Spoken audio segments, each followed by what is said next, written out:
Students, বাইনি নির্মলে তোমাদের প্রত্যেককে অভিনন্দন জানাই। Second SLST PG level biological সায়েন্সে তোমরা যারা প্রিপারেশান নিচ্ছ, আগের ভিডিওতে আমি আলোচনা করেছি যে ফিজিওলজির প্রিপারেশান তোমরা কিভাবে নেবে। অর্থাৎ দেখো 9-10 লেভেল এবং পিজি লেভেলের সিলেবাসে কিন্তু 90% মিল আছে।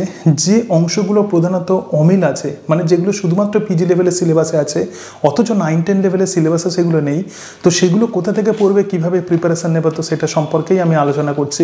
ম্যাক্সিমাম তোমরা 9-10 লেভেলের জন্য প্রিপারেশান নিচ্ছ এবং আমি আবারও বলছি যে পরীক্ষা যদি দুটো ডিফারেন্ট ডেতে হয় তাহলে অবশ্যই তোমরা 9-10 লেভেল এবং পিজি লেভেল দুটো এক্সামিনেশানেই বসবে এবং সেটা কিন্তু বসতে পারবে। তো সেই হিসাবে যারা 9-10 লেভেলের প্রিপারেশান নিচ্ছ, তোমাদের যাদের মাস্টার ডিগ্রিতে 50% আছে এবং বিএড আছে, তোমরা সবাই কিন্তু এই দুটো পরীক্ষাতে বসতে পারবে যদি পরীক্ষা দুটো ডিফারেন্ট ডেতে হয়।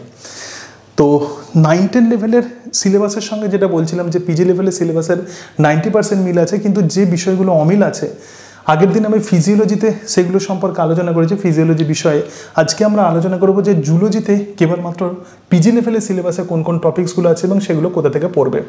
দেখো জুলজির প্রথম যে অংশ আছে তো সেটি হচ্ছে ইনভার্টিব্রেট, এবং ইনভার্টিব্রেটের প্রথম অংশ অর্থাৎ ক্লাসিফিকেশান, এটা টোটালি 9-10 লেভেলের সঙ্গে মিল আছে, সেখান থেকে তোমরা পড়ে নিতে পারো।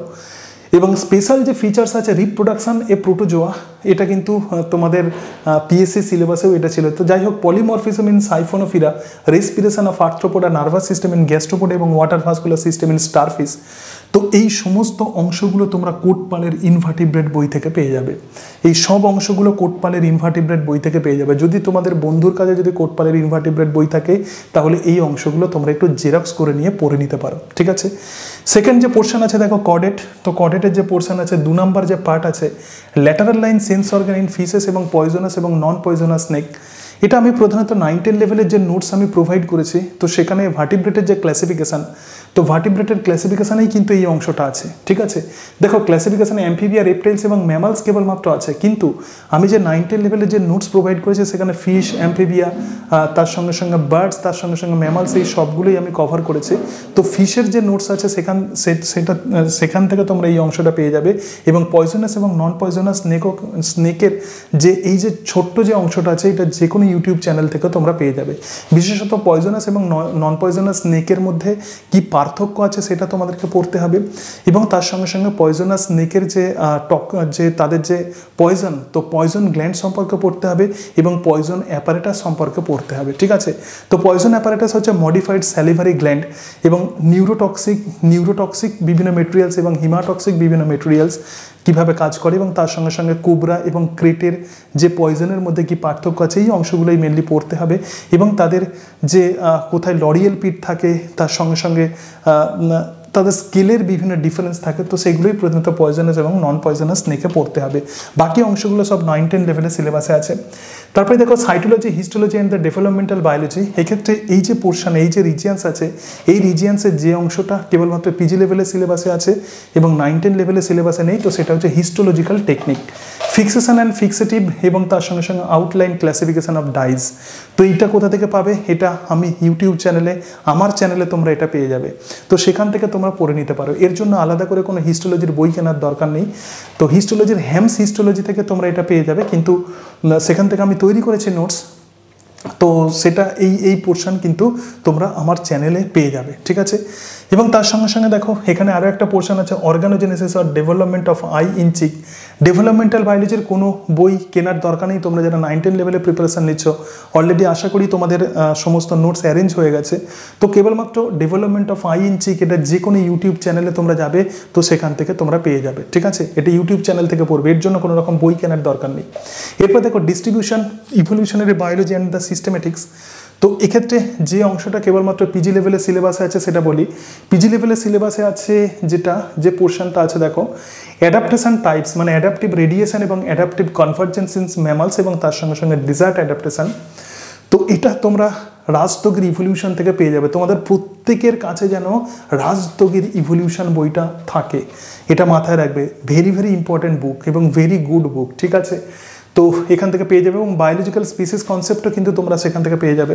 তো বায়োলজিক্যাল স্পিসিস কনসেপ্টে মেনলি এটা জোর দিতে হবে যে স্পিসিসকে কেন ইকোলজিক্যাল কমিউনিটি বলা হয়, স্পিসিসকে কেন একটা রিপ্রোডাক্টিভ ইউনিট বলা হয়, এই অংশগুলোই মেনলি ফোকাস করতে হবে, ঠিক আছে। এবং তার সঙ্গে সঙ্গে মোডস অফ স্পিসিয়েশন মানে সিম্পেট্রিক, অ্যালোপেট্রিক এবং প্যারাপ্যাট্রিক স্পিসিয়েশন, অর্থাৎ একই জিওগ্রাফিক্যাল এরিয়াতে যে স্পিসিয়েশন হয় তো তাকে বলে সিম্প্যাট্রিক স্পিসিয়েশন, যেমন ড্রসোফিলা সিউডোস্কিউরে এবং তার সঙ্গে সঙ্গে ড্রসোফিলা পার্সেমিলিস, তাদেরকে একই রকম দেখতে বাট তাদের বিহেভিয়ার আলাদা, so they are different species. এবং অ্যালোপ্যাট্রিক স্পিসিয়েশন মানে কি যখন ডিফারেন্ট জিওগ্রাফিক্যাল এরিয়াতে যে স্পিসিয়েশন হয়, যেমন আফ্রিকার হাতি লক্সোডন্টা আফ্রিকানা এবং এবং মানে আমাদের এশিয়ার হাতি অর্থাৎ এলিফাস ম্যাক্সিমাস। সুতরাং এক্ষেত্রে কীভাবে স্পিসিয়েশন হচ্ছে দুটো ডিফারেন্ট এরিয়াতে এই যে স্পিসিয়েশন, এটাই অ্যালোপ্যাট্রিক এবং প্যারাপ্যাট্রিক স্পিসিয়েশন। একটা হিউজ রিজিয়নে যে স্পিসিয়েশন হবে, যেমন ল্যান্ড স্নেল পার্কিউলাতে এই অ্যালোপ্যাট্রিক স্পিসিয়েশন দেখা যায়। তো এই অংশগুলো প্রধানত তোমরা রাজযোগের ইভলিউশন থেকে পেয়ে যাবে এবং খুব ভালোভাবে ভালো করে তোমরা পেয়ে যাবে। তো টোটাল অংশ তোমাদের কভার হয়ে যাবে। তারপরে দেখো ecology, animal behaviour, biodiversity and conservation. তো ইকোলজি, অ্যানিম্যাল বিহেভিয়ার, এক্ষেত্রে ইকোলজি পোর্শন যারা 9-10 লেভেলে তোমরা যারা প্রিপারেশন নিচ্ছ, ইকোলজির সমস্ত পোর্শন তোমাদের কভার হয়ে যাবে, ঠিক আছে। এবং তার সাথে সাথে কারোর কাছে যদি 11-12 লেভেলের যদি বায়োলজি বই থাকে, অর্থাৎ যে প্রদীপ টেক্সট বুক অফ বায়োলজি, সেখানেও কিন্তু ইকোলজি পোর্শন আছে, টোটাল অংশ তোমাদের কভার হয়ে যাবে। শুধু যেটা কভার হবে না সেটা বলছি ইনস্টিংটিভ অ্যান্ড লার্নিং বিহেভিয়ার, এবং তার সঙ্গে সঙ্গে complex behaviour, fixed action pattern, circadian rhythm, migratory behaviour in bird. তো এই অংশটা কেবলমাত্র কভার হবে না, তো এটা তোমরা যেখান থেকে পড়বে সেটা হচ্ছে ইথোলজির যে বই আছে রিনা মাথুর, ইথোলজির বই আছে রিনা মাথুর, তো রিনা মাথুরে এই সমস্ত অংশগুলো তোমরা পেয়ে যাবে। তারপরে দেখো প্যারাসাইটোলজি এবং ইমিউনোলজি। তো প্যারাসাইটোলজি এবং ইমিউনোলজির ম্যাক্সিমাম পোর্শন কিন্তু 9-10 লেভেলের সঙ্গে মিল আছে। কেবলমাত্র যে অংশটা 9-10 লেভেলে নেই অথচ পিজি লেভেলে আছে সেটা হচ্ছে উচেরিরিয়া ব্যাংক্রফটে। এটা 11-12 লেভেলের বই থেকে তোমরা পেয়ে যাবে। 11-12 বায়োলজি বইতে উচেরিরিয়া ব্যাংক্রফটে তোমরা পেয়ে যাবে, ঠিক আছে। অর্থাৎ ফাইলারিয়াসিস ঘটায় উচেরিরিয়া ব্যাংক্রফটে, মাইক্রোফাইলেরিয়া ইত্যাদি এই বই থেকে তোমরা পেয়ে যাবে। এবং মস্কুইটোস as vector for the disease transmission, এই জায়গাতে কী কী পড়তে হবে, মস্কুইটোতে এটাই পড়তে হবে যে তাদের মাউথ পার্ট সম্পর্কে পড়তে হবে, এবং তার সঙ্গে সঙ্গে কত রকমের মস্কুইটো আছে, অ্যানোফিলিস, কিউলেক্স, এডিস, তাদের যে সিটিং পশ্চার, কে কোন রকমের ডিজিজ প্রধানত ট্রান্সমিট করে, তো সেগুলোই generally মস্কুইটোস as vector for disease transmission, তো এখান থেকেই পড়তে হবে, ঠিক আছে। তারপরে যে জায়গা আছে আমরা চলে আসি, দেখো জেনেটিক্স অ্যান্ড মলিকুলার বায়োলজি। তোমাদের বলেছিলাম জেনেটিক্স এবং মলিকুলার বায়োলজিতে অনেক বড় বড় বই কেনার দরকার নেই, রাজযোগের জেনেটিক্সটা কিনে নাও। তো সেখানেই কিন্তু তোমরা জেনেটিক্স, মলিকুলার বায়োলজি যেমন পাবে, তার সঙ্গে সঙ্গে তোমরা কিন্তু পেয়ে যাবে এক্ষেত্রে যে বায়োটেকনোলজি পোর্শনও কিন্তু তোমরা পেয়ে যাবে, ঠিক আছে। তাহলে দেখো যে অংশগুলো এক্সট্রা তোমাদেরকে পড়তে হচ্ছে অ্যালিল কনসেপ্ট, অর্থাৎ মাল্টিপল অ্যালিল, সিউডো অ্যালিল, আইসো অ্যালিল এবং অ্যালিলিক ইন্টারাকশন।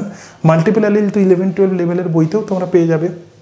এর সাথে সাথে দেখো বাকি যে পোর্শনগুলো আছে 1, 2, 3, আচ্ছা এই যে 7 নম্বর যে পোর্শন আছে elementary idea of DNA fingerprinting, এবং তার সঙ্গে সঙ্গে পিসিআর, ক্লোনিং এবং অঙ্কোজিন।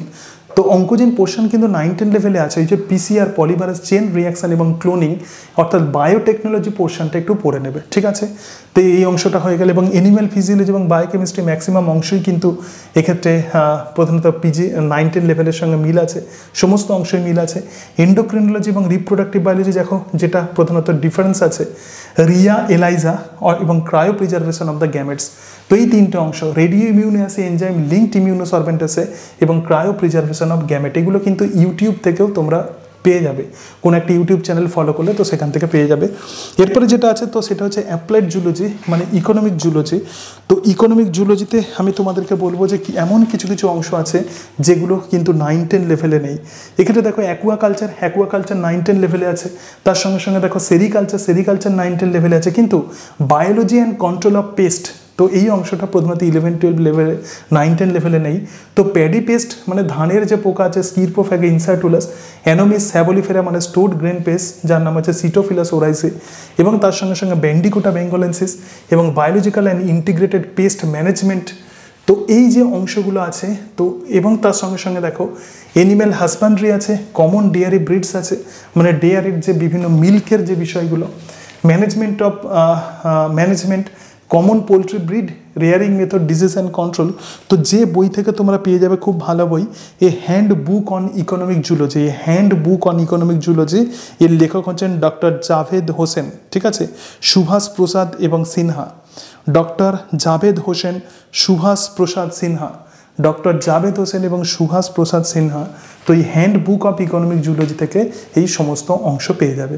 তাহলে আমি তোমাদের যেরকম বলেছিলাম যে 9-10 লেভেলের সঙ্গে পিজি লেভেলের সিলেবাসের অন্তত 90% মিল আছে, তো সেটাই তোমাদের দেখিয়ে দিলাম। দেখো কেবলমাত্র কিছু কিছু অংশের ক্ষেত্রে হাইলাইট করা আছে, তো সেই অংশগুলো তোমরা কোথা থেকে পড়বে সেটাও তোমাদের বলে দিলাম। আবারও বলছি যে জুলজিতে খুব বেশি বই নয়, ইউটিউব ফলো করো এবং তার সঙ্গে সঙ্গে তোমার কাছে যদি কোটপালের যদি ইনভার্টিব্রেট বই থাকে এবং রাজতগের যদি ইভলিউশন এবং জেনেটিক্স থাকে এবং তার সাথে সাথে যদি তোমাদের কাছে রিনা মাথুরের যদি ইথোলজি বই থাকে এবং ইকোনমিক জুলজির যদি কোনো বই থাকে, তাহলে সমস্ত অংশ কভার হয়ে যাবে।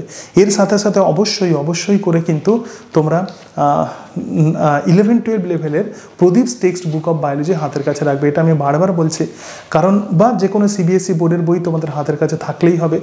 11-12 লেভেলের বেস কিন্তু আগে ক্লিয়ার করো, 11-12 লেভেলের বেস আগে ক্লিয়ার করো। দেখবে যে তোমার বেস যদি ক্লিয়ার থাকে তাহলে অনেক প্রশ্নের উত্তর তুমি কিন্তু সহজেই দিতে পারবে। তো এই বিষয়গুলোই তোমাদের বলার ছিল। তো তোমরা অনেকেই দুশ্চিন্তা করছো যে পিজি লেভেলের তোমরা কিভাবে প্রিপারেশান নেবে, তো আশা করি আমি তোমাদেরকে হেল্প করতে পারছি। এর পরের দিন আমি আলোচনা করব বুটানির সিলেবাসে তোমরা কিভাবে প্রিপারেশান নেবে। আজকে তাহলে এই পর্যন্তই, সকলে ভালো থেকো। So thank you and that's it.